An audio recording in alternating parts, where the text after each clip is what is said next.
I love guns. I love handguns. And if money weren't an issue, I would own so many more of them. But money's always going to be an issue, and that's why I need to be practical about the handgun purchases I make. With that in mind, here's a list of 5 handguns that I'm always going to want, but I'll probably never buy.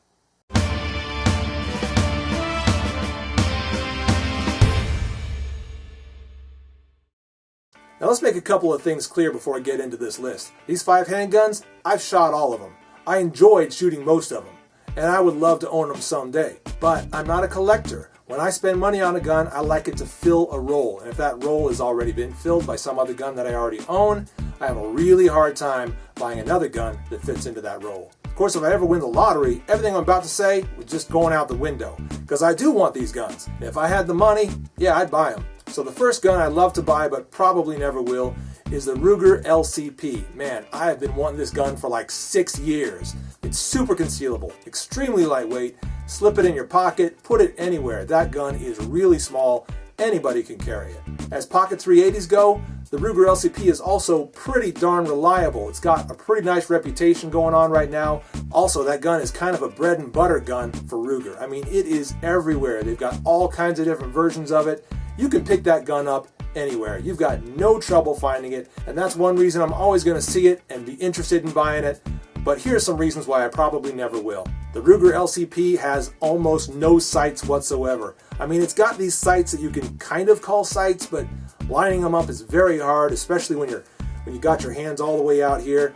Yeah, it's not really an accurate gun as far as the sights are concerned. It's imprecise, and that's one thing I dislike about the Ruger LCP.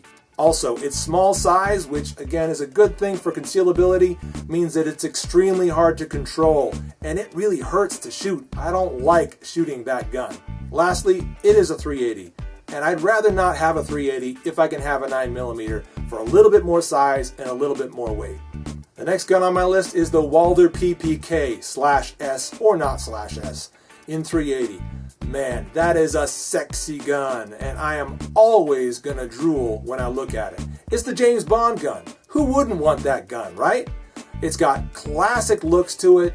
It's extremely aesthetically pleasing. I just love the look and feel of the PPK S from Walther. It's such a cool gun.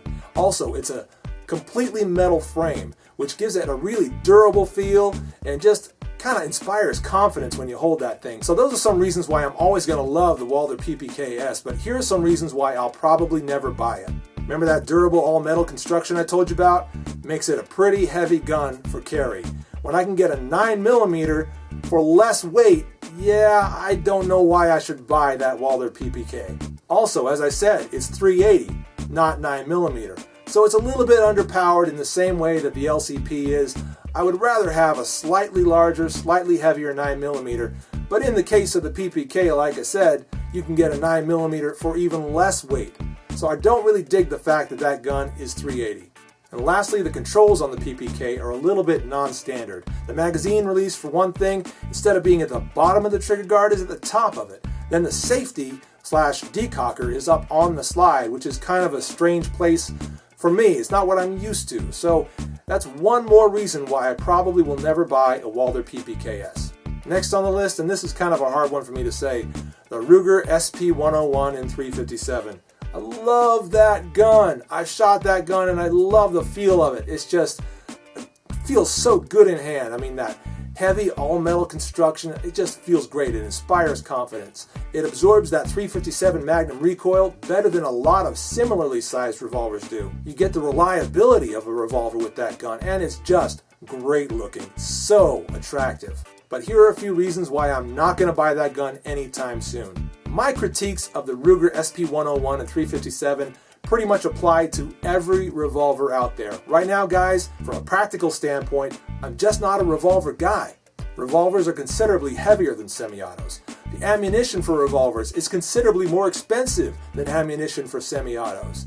And the capacity of a revolver compared to a semi-auto just doesn't compare. Look, when I hit Easy Street, I'm going to be all about revolvers, and the SP101 is going to be the first one in my collection.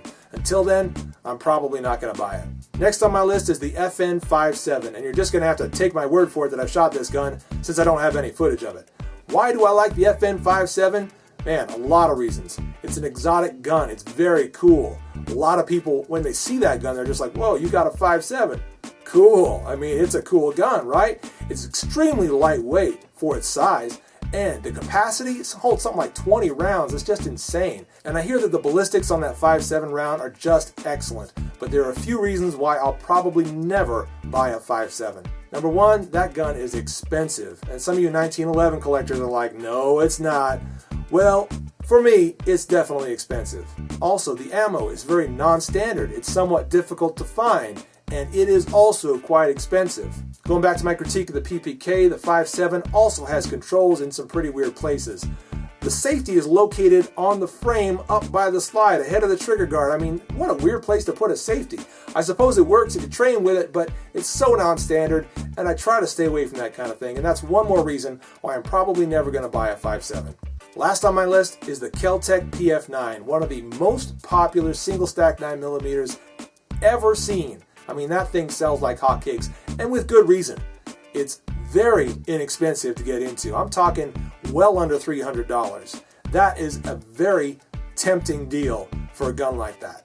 It's also touted as being about the slimmest and lightest single stack 9mm you can get. Now, that is also very attractive if you want to be able to keep your 9mm with you all the time. I also love the fact that KelTec added a rail to the front of the gun. I mean, that adds so much versatility. Now you're talking about a gun that can be your primary concealed carry and also your primary home defense gun. That is very cool. But I have some serious critiques for the KelTec PF9. Number one, I hate the trigger on that gun. I mean, I hate it. I can't hardly hit anything with it because the trigger is just so hard to manage and hard to deal with. Also, that lightweight that makes it so easy to carry also makes it really uncomfortable to shoot. It's a very snappy gun. While I have not personally seen any reliability issues with any KelTec PF9, I've heard some horror stories, and that's one more thing that makes me a little bit averse to that gun. And there you have it, 5 guns I'll probably never buy. If it starts to rain money tomorrow, hey, this list goes out the window, because I want all 5 of them. But until that happens, I'm probably not going to buy them. Thanks for watching. I'm the Late Boy Scout. See you later.